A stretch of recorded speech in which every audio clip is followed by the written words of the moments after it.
Bismillahirrahmanirrahim. Assalamualaikum warahmatullahi wabarakatuh. Alhamdulillahirrabbilalamin. Berjumpa kembali dengan Bapak di kelas daring 6B. Pada hari ini semoga anak-anak selalu dalam keadaan sehat walafiat. Jangan lupa anak-anak untuk selalu membaca doa sebelum memulai pembelajaran. Selanjutnya Bapak selalu mengingatkan kepada kita semuanya untuk selalu menerapkan prokes, terlebih ketika kita sedang berada di luar rumah, dengan salah satunya dengan memakai masker. Selanjutnya,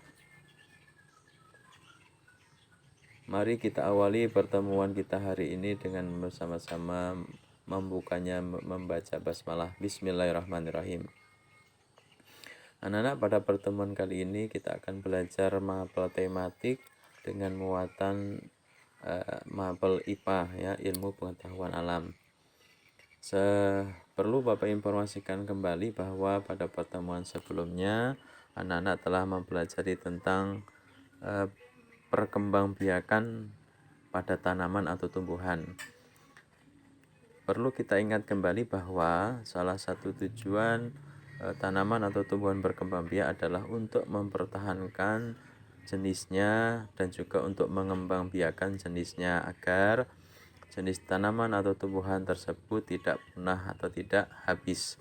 Oleh karenanya, masing-masing tumbuhan memiliki cara perkembangbiakannya masing-masing, yaitu dengan cara generatif dan dengan cara vegetatif. Selanjutnya, pada pertemuan hari ini anak-anak akan mempelajari macam-macam perkembangbiakan pada hewan. Tentu hewan juga memiliki cara perkembangbiakan yang berbeda-beda antara hewan satu dengan yang lainnya. Tujuannya sama, anak-anak ingin supaya lestari atau ingin melestarikan dan juga menjaga dari keberadaan habitat sebuah hewan tersebut. Nah, pada paparan materi hari ini Bapak gunakan infografis, ya, dengan maksud ingin mempermudah anak-anak dalam belajar mandiri di rumah. Selanjutnya anak-anak silakan simak paparan materi berikut ini. Macam-macam perkembangbiakan pada hewan. Ada 3 macam perkembangbiakan pada hewan. Yang pertama, ovipar. Apa itu ovipar? Yaitu hewan yang berkembang biak dengan cara bertelur. Jadi ovipar itu istilahnya artinya adalah hewan yang berkembang biak dengan cara bertelur. Contoh yang sering kita temukan adalah ayam dan jenis burung lainnya. Itu adalah beberapa contoh dari hewan yang berkembang biak secara ovipar atau bertelur. Nah, setelah itu ada juga hewan yang berkembang biak dengan cara vivipar. Apa maksudnya? Yaitu hewan yang berkembang biak dengan cara melahirkan. Kalau ovipar bertelur, kalau vivipar melahirkan. Hewan apa saja yang termasuk dalam kelompok vivipar? Di antaranya sapi, ya, kemudian kucing, kemudian gajah. Tentu masih banyak lagi jenis-jenis hewan atau macam-macam hewan yang berkembang biak secara vivipar. Setelah ovipar dan vivipar, ternyata ada hewan yang berkembang biak dengan cara ovovivipar. Apa itu?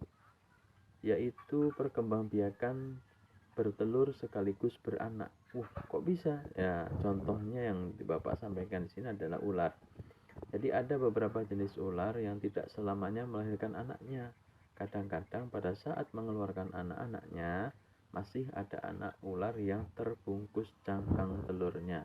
Nah, kenapa beberapa jenis ular disebut sebagai hewan yang berkembang biak secara ovovivipar.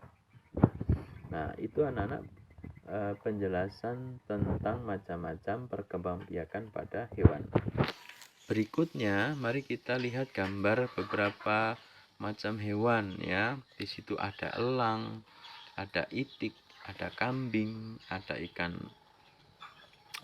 paus, kemudian ada katak, ada buaya, ada cicak, harimau, siput, tikus, kemudian kecoa, kemudian ular, kemudian semut, kemudian orang hutan, ya, dan hiu. Nah, dari penjelasan yang sudah Bapak sampaikan di atas, tentu anak-anak sudah semakin tahu bahwa hewan-hewan yang ada di situ, ya, sudah tahu bagaimana cara perkembangbiakannya. Nah, coba ditebak, ya,